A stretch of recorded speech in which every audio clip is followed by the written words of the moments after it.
तो राधे राधे, मैं माला प्रजापति हमारे यूट्यूब चैनल में सभी दर्शकों का स्वागत करती हूँ, अभिनंदन करती हूँ।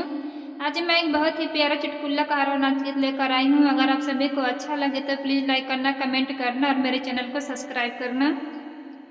मुसवा तो बिगड़ल खेत खरिहानवा, मुसवा तो बिगड़ल खेत खरिहानवा, बिलरिया काहे बिगड़ल काट सिकहरवा, बिलरिया काहे बिगड़ल काट सिकहरवा, बिलरिया काहे बिगड़ल।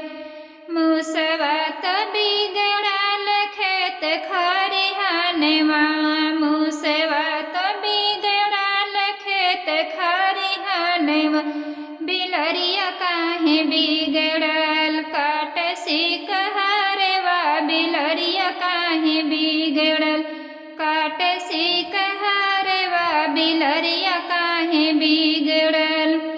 ससुर तो बिगड़न जाके कचहरिया, ससुर तो बिगड़न जाके कचहरिया, ससुइया काहे बिगड़ल घूमे रोज गाँवा, ससुइया काहे बिगड़ल घूमे रोज गाँवा, ससुइया काहे बिगड़ल।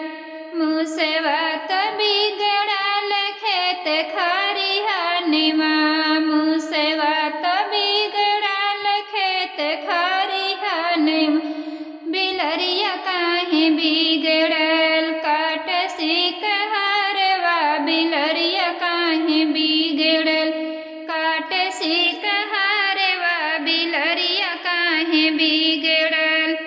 जेठऊ तो बिगड़न जाके चौराहवा, जेठऊ तो बिगड़न जाके चौराहवा, जेठनिया काहे बिगड़ल मार रोज तानवा, जेठनिया काहे बिगड़ल मार रोज तानवा, जेठनिया काहे बिगड़ल।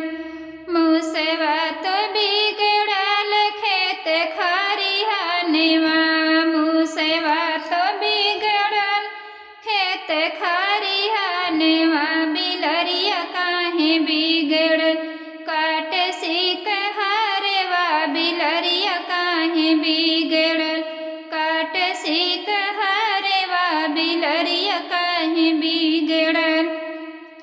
देवरू तो बिगड़न वाही स्कूलवा, देवरू तो बिगड़न जाके स्कूलवा, देवरनिया काहे बिगड़ल फोर मोर कपरवा, देवरनिया काहे बिगड़ल